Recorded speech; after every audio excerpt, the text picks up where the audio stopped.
welcome to the Ash Christine Designs YouTube channel.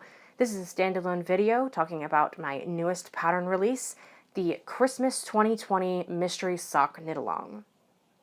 This is a pattern for the upcoming Mystery KAL, which starts today, November 20th. You can get the pattern below. I will have it linked. Currently, at the moment, you can only get it on Ravelry because the way that the expiring downloads work, it just makes more sense to keep everything streamlined on Ravelry. So I'll have a link to that below. This pattern includes simple ribbing. It includes basic sock construction, as well as minimal color work and a dash of duplicate stitch. I think the pattern is quite easy. My testers have found the pattern quite easy. So if you've knit a pair of socks, or if you are an adventurous beginner, or you think you can learn, then by all means join on in the fun. I think that you're really gonna love it. So some tips about choosing yarn, which will be laid out as well when you first purchase the pattern. It's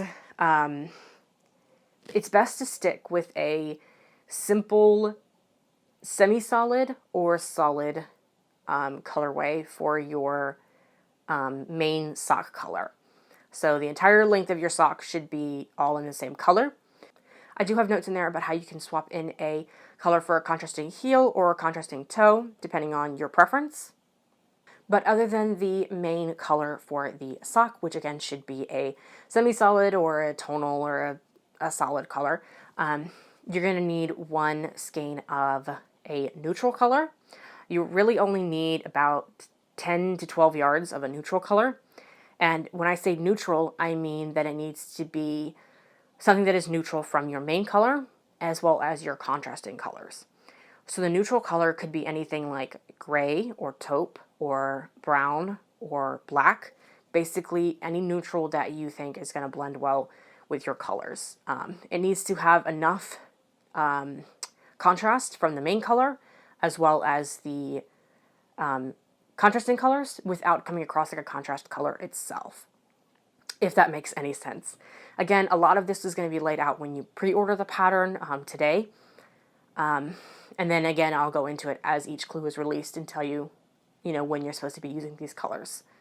In addition to the main sock color, which should be a semi-solid or a tonal, and the neutral color, which should have enough contrast between the against the main skein, you're also going to need a selection of mini skeins. And when I say mini skeins, I mean you roughly need about 2 to 4 yards.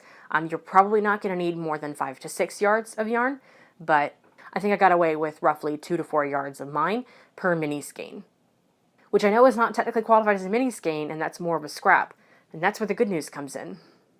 You can use any yarn that you want, as long as it is a contrast from the main color and a contrast from the neutral color.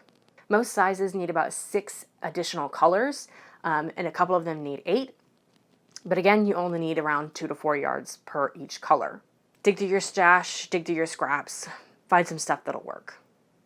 The sky's the limit when it comes to this. I prefer to stick entirely with solids for each of my mini skeins, but if you wanted to use a semi-solid, or not a semi-solid, a variegated or a self-striping or anything like that, I think any of those could work.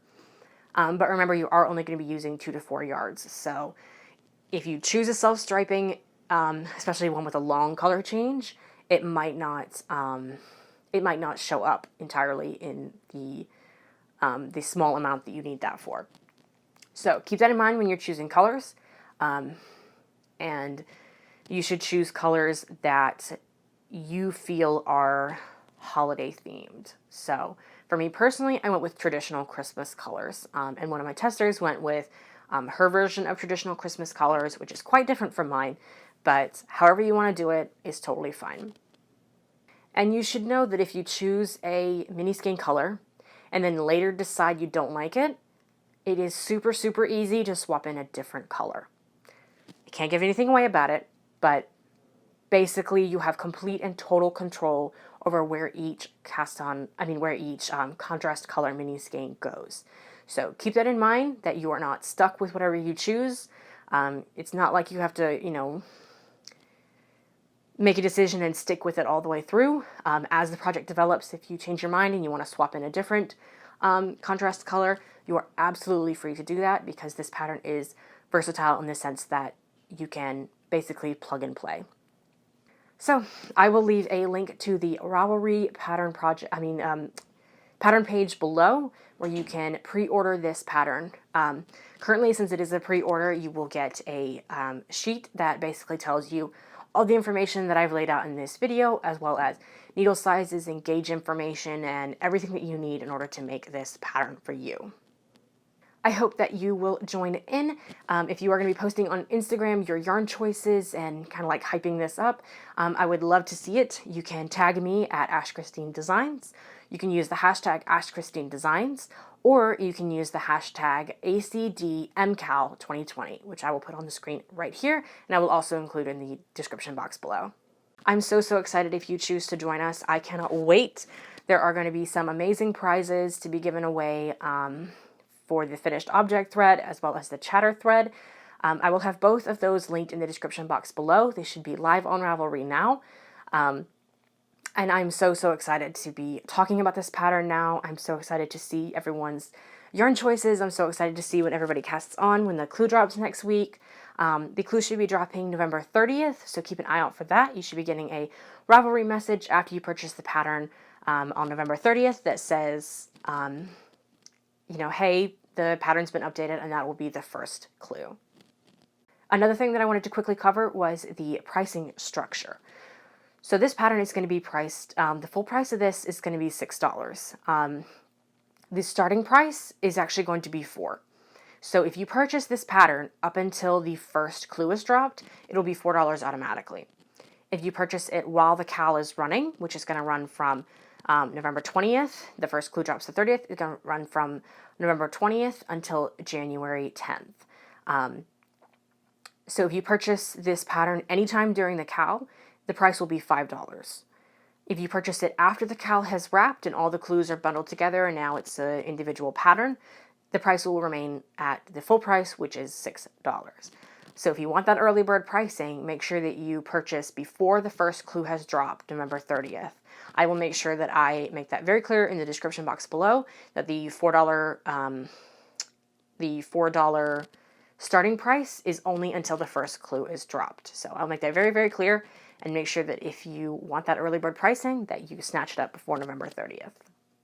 I cannot wait to see everybody's socks. I can't wait to see everybody's yarn choices. I can't wait to scroll the hashtag. I'm so excited for this pattern, and I hope that you are too.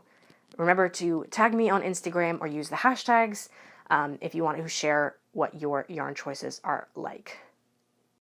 That wraps up this video talking about the mystery sock knit-along for 2020. I cannot wait to see everybody's yarn choices and everybody's socks. Okay, that's it. Take care. Bye.